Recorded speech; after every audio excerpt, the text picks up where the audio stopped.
Hello, I'm Nippy Betz, and I want to share something with you. I was inspired by a story I heard the other day from one of my friends, and it reminded me of a parable I heard a long time ago.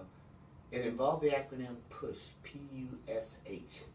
There was a guy who was going out to spend the summer at his log cabin, and while out there, he got a vision from somebody, God probably, who said, I want you to go outside and push this rock. And there was this huge boulder that was outside. And so the guy looked at that boulder and he said, well, if it's God telling me to go push it, I'm going to go push it. So he went out and he started pushing and he started shoving and he started pushing that rock and it would move. So he went on about his day, did his thing. The next day he went out and did the same thing.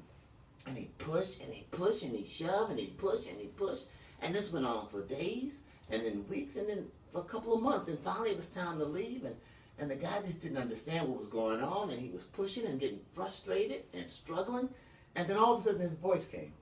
And it was the devil. He said, what are you doing? Look at you. What are you doing? God's got you out here looking like a fool. Look, what are you doing?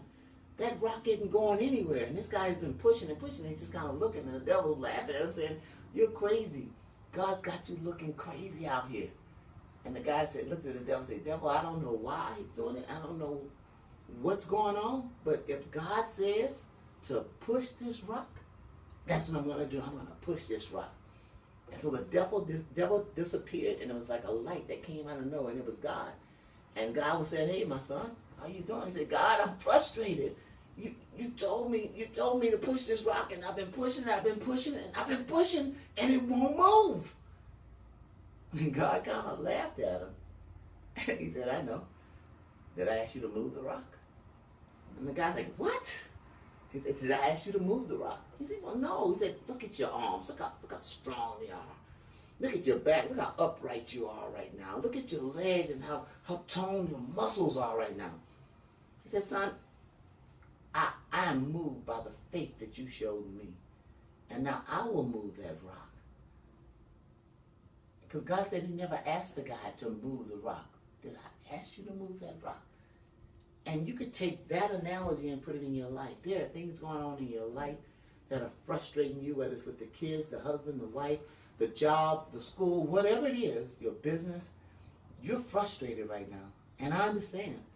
But again, if you do the things that God says with that acronym PUSH, either push until something happens, or what I like to say is pray until something happens, and you have faith in him, he will move all your boulders, move all your rocks, take all your issues and put them aside. He can do that for you. He doesn't need you to move the rock. He just needs you to push until something happens, pray until something happens, do the things that you know you're supposed to do until that thing that you want to happen, happens. And so I say to you today, and I offer to you the acronym PUSH. Pray until something happens, or push until something happens. And quit trying to do everything for God. He doesn't need your help. He can be God all by himself. Take care.